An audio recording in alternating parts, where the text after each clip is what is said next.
Hey, how's it going, YouTube? How y'all doing today?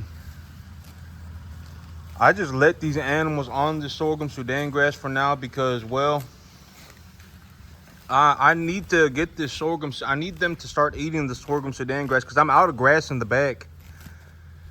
And these animals, I'm starting to realize that they're kind of losing their condition because they're running out of grass. They're starting to, they're not looking as good as they were a couple days ago. And so I just said, you know what? You know, like this sorghum Sudangrass, right? I put 4 bags of seed on it, and I put about so a bag of seed costs $40, and so I put about $160 of seed on. It cost me about $160 to buy seed, and then it cost me I put about a little bit over a quarter ton of fertilizer on it, and so a quarter ton of fertilizer cost me about $200. All in all, this cost me about $375 to grow this much grass for these animals. And you know, I told myself, well, you know, I need them to eat this grass because from the data that I've collected up until this point, this grass, it took about it cost me about so if I were to go over this field again, I wouldn't need to put seed. I wouldn't need to put seed back on this field again. I would just need to put fertilizer on it. So if I saw a substantial amount of rain on its way to me, I wouldn't need to pay the $160 to put seed back on this field. I would just need to pay the $200 to fertilize it. And so if I was gonna grow this grass again from this point on, it would just cost me about $200 to grow this much grass, maybe $250 if I increased my fertilizer concentration by 25%. And you can see that the grass is about as tall as the cattle are. You can hardly even see the animals in here, and they're all in here. They're all in here. You just can't really see them. And so this grass needs to get eaten. This grass needs to get eaten like ASAP. And so, you know, if these well, okay, so the thing going on with my sickle bar mower right now is that, so the sickle bar mower, I got my coffee in my hand this morning. Okay, so let me put my coffee down for a second. Okay, so so I was taking a look at my sickle bar mower. And my sickle bar mower, the thing is like the mower box is like this, and the blade is sticking up in the air like this. So it's the mower box is like this, and the blade is up like this, and the blade will not come down. And I need the blade to come down. And so I took the thing apart. Hey, Jack. This is how a dog gets kicked in the face. I've seen one of my dogs get kicked by cattle, but yep, you don't want to touch the animal's feet.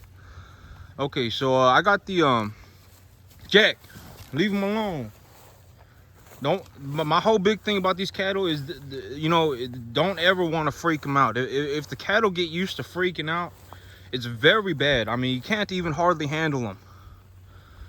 They once you know, these cattle are extremely large animals. If they wanted to, they could severely mess me up. I mean, these are like 600-700 pound animals. And so my whole big thing about these cattle is just don't freak them out ever. Like if I have a dog that freaks them out, I put them up in the cage, and I don't let them around the cattle ever.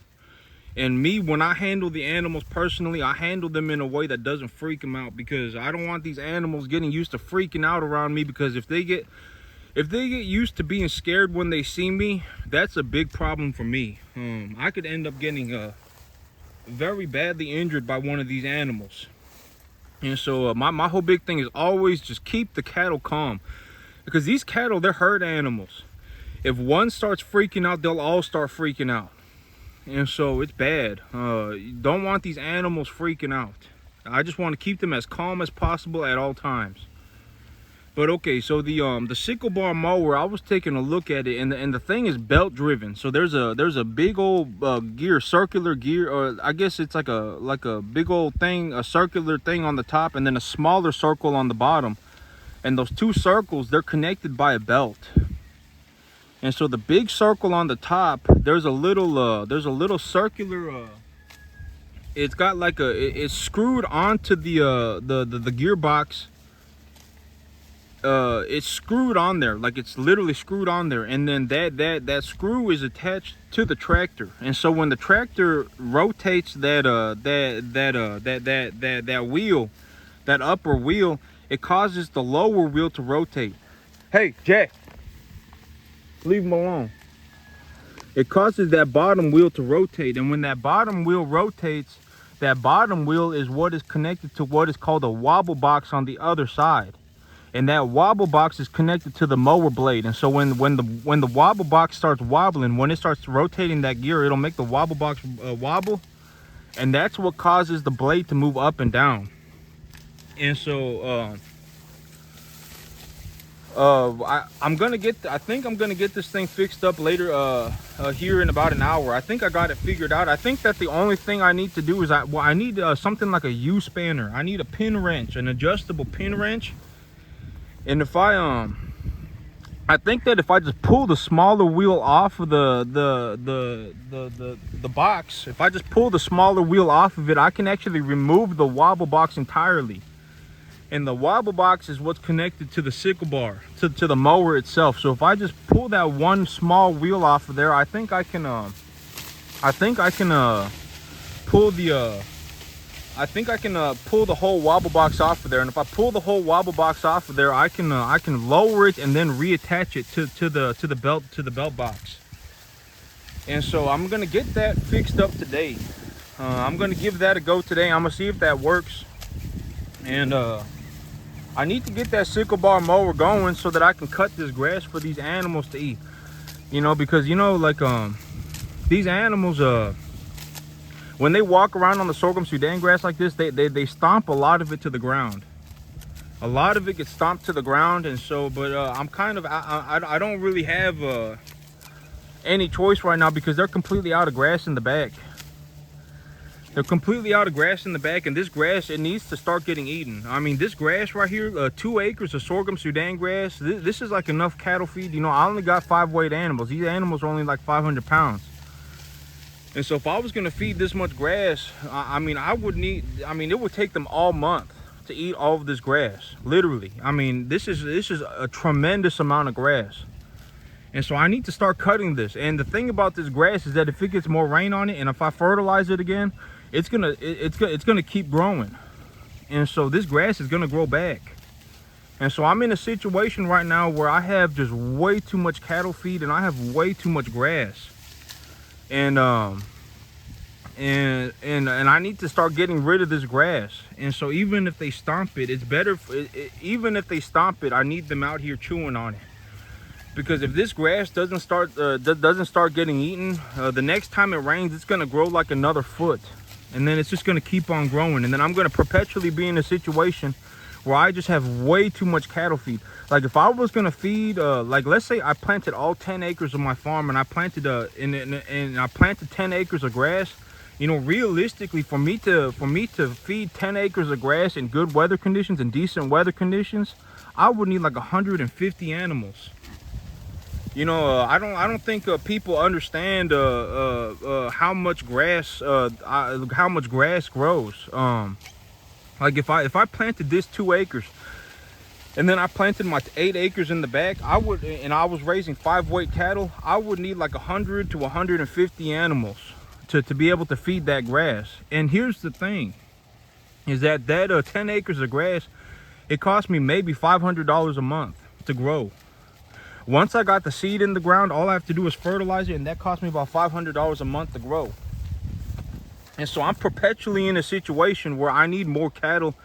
If the weather is good, I need a large amount of cattle to be able to feed the grass properly, or the grass is going to get overgrown like this. You see, you can't even see you can hardly see the animals. That's how tall the grass is. And these are 700-pound animals. Some of these animals are up to 700 pounds. And so, you know, grass grows real well.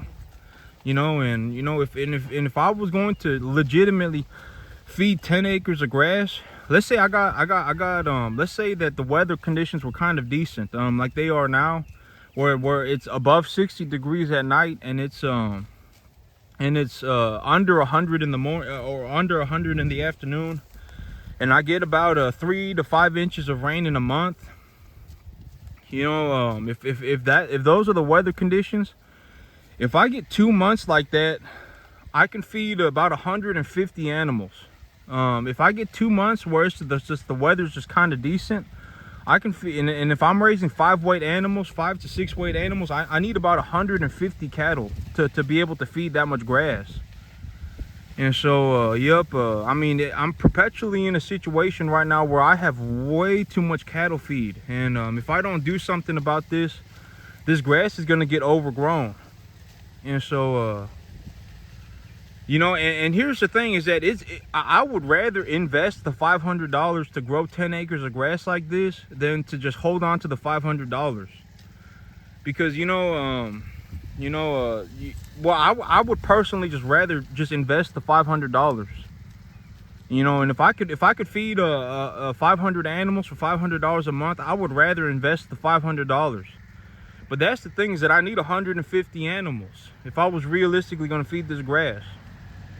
And so, I mean, it's kind of but the thing about the grass is that the grass is not the limiting factor. If I ever run into a situation where I get into a drought, I may still have grass, but if my water dries up, I'm done. How am I going to give 150 cattle water?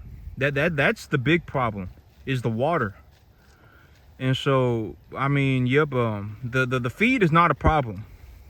You know, like when I look at like everything that I do and all that, like cattle feed, it ain't an issue. My biggest expense, if I do have an expense, like in terms of losing money, like, because, you know, these cattle, right, if I go and I buy an animal at $2 a pound and it's a #1 heifer, and I buy an animal at $2 a pound, when I take her back to the market, I'll still be taking a #1 heifer back to the market, and so I'll get the market price on her. And so my money is essentially just held in place by the heifer.